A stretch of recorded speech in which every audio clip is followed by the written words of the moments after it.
All'inizio fu il verbo, la parola. Sono le parole che cambiano il nostro mondo. La realtà in cui abitiamo hanno questo potere. Porto un esempio. Al 6% dei ragazzi sotto i 18 anni oggi viene diagnosticato il disturbo attentivo e l'iperattività. Una scatola stretta dove incasellare quello che non è conforme. E non ci sono dubbi che se fossi nata adesso sarei sicuramente stata certificata al Meyer, no al Meyer, alla Stella Maris, il centro locale per questo tipo di disturbi. Mia mamma, invece, di farmi fare strane diagnosi, risolveva tutto prima dandomi un paio di scappellotti e poi dicendo che avevo l'argento vivo addosso. E sentite già così quanta libertà invece lascia.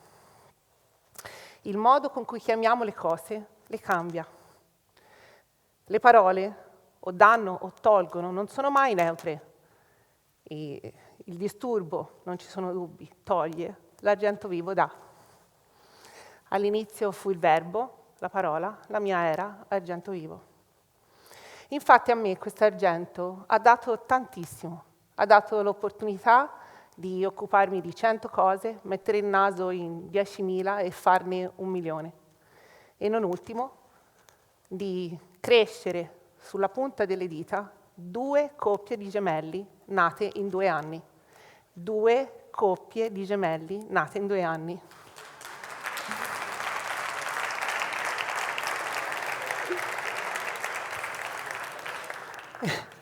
Il modo con cui chiamiamo le cose le cambia. Qualcuno l'ha chiamata una catastrofe.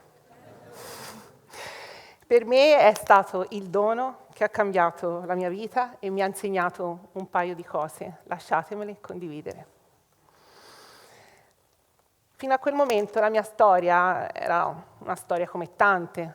Lo studio, l'università, gli amici, le feste, e poi l'amore, il fidanzamento, il matrimonio e poi, come nelle migliori tradizioni, la gravidanza. E tutti vissero felici e contenti. Invece no. Qui la cosa inizia ad annodarsi. Il primo nodo sono 2 gemelli.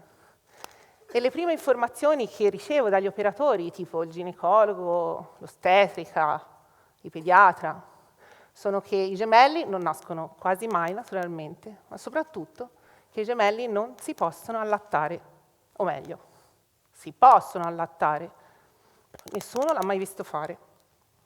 Il mondo è definito per me da qualcun altro, un'altra scatola, un limite oltre il quale sembra impossibile spingersi.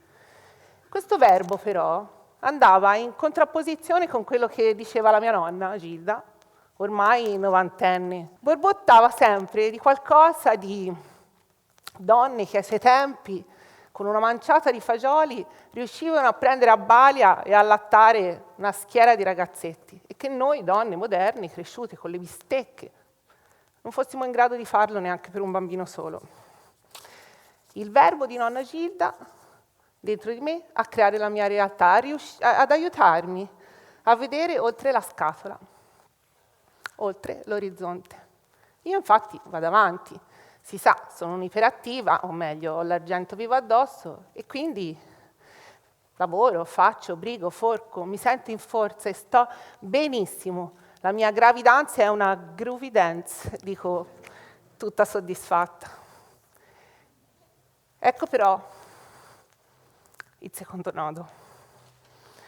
Uno dei cuccioli ha una malformazione e deve essere operato appena nato. La cosa è grave e le parole, il verbo, dicono che il 50% dei nati con questa malformazione non ce la fa. Terzo nodo. Quella che fino a quel momento sentivamo come una bella cosa diventa invece un ulteriore ostacolo. I gemelli nascono prima e quindi più piccoli e questo può mettere ulteriore aggravio sull'operazione.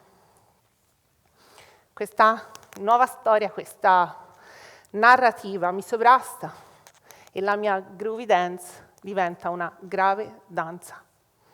L'attesa si fa opprimente e insopportabile. Mi mettono a casa buona a fare niente. Ma ormai si sa che ferma non ci sto e quindi inizio a leggere, studiare, conoscere, sapere. Informarmi e sapere diventa la mia nuova ancora, il mio modo di trovare altre parole, di creare ancora un mondo nuovo per me. Non vi trattengo sui dettagli dell'operazione o del mese passato al Meyer, ma oggi Cosimo è così. Quindi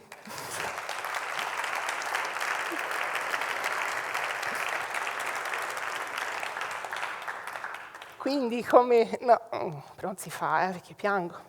Quindi tutto è andato alla grande e lui ha incrementato la casistica dei casi risolti. Ma quello che mi è successo mentre eravamo in ospedale è la storia che vi voglio raccontare, la più grande trasformazione del mio mondo, la fase della vita in cui ho imparato l'importanza di non voler fermare il vento con le mani. Subito, appena nato, è arrivato qualcuno che mi ha chiesto se avrei allattato. Io ero molto confusa e non lo sapevo.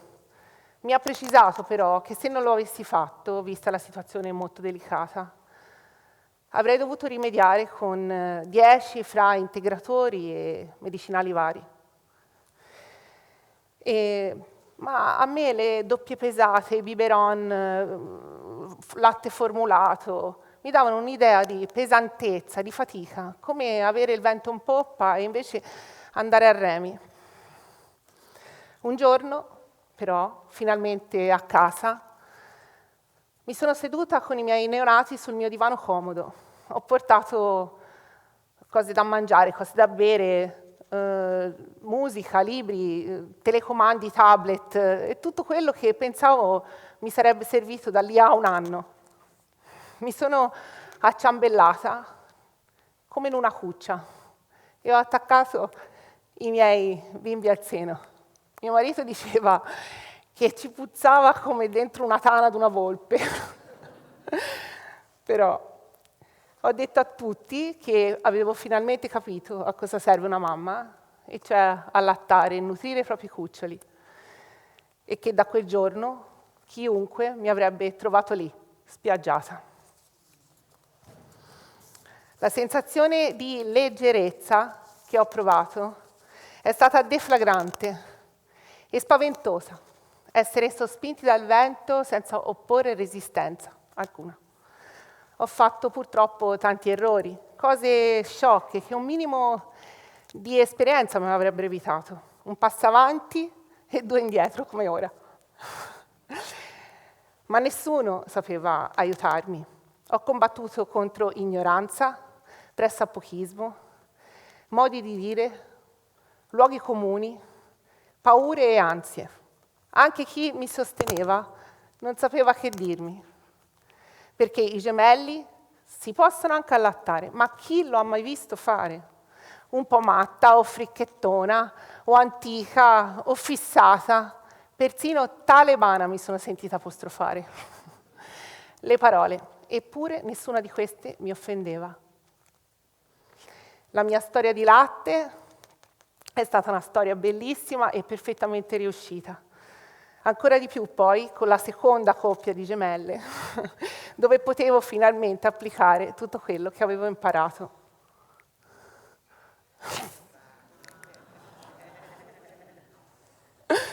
A quel punto, però, ho sentito un'emozione nuova. Ho sentito come fondamentale, addirittura urgente, riuscire a trasferire quello che avevo imparato sulla mia pelle, per aiutare più mamme possibile a riuscire, visto che nessuno lo fa. Mi sentivo un po' così, il mondo va a fuoco e io solo posso spegnerlo, non c'è tempo da perdere. Quindi, visto che sono un'iperattiva, ho cominciato a studiare e sono diventata consulente allattamento.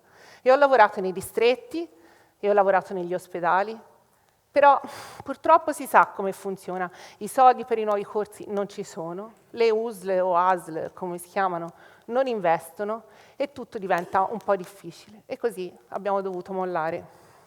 Tempo fa Umberto Eco ricevette il plauso unanime perché disse che Facebook ha dato a tutti i cretini l'opportunità di parlare a un pubblico vasto. Ora, io non sono nessuno per contraddire il grande e compianto Eco, ma uno strumento è uno strumento, dipende che uso ne fai. Con un coltello si può uccidere una persona o sbucciare una mela. A me, che ho l'argento vivo addosso, questo l'avete imparato, invece Facebook ha dato l'occasione di guardare davvero oltre l'orizzonte del possibile, di raggiungere il sogno di cambiare il mondo. Ho creato un gruppo, allattamento materno gemellare.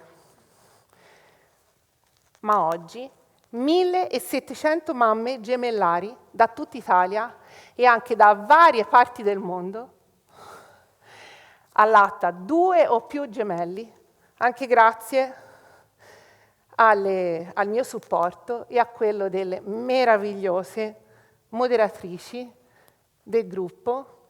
Allora, questo è il gruppo, ok? Allattamento materno gemellare.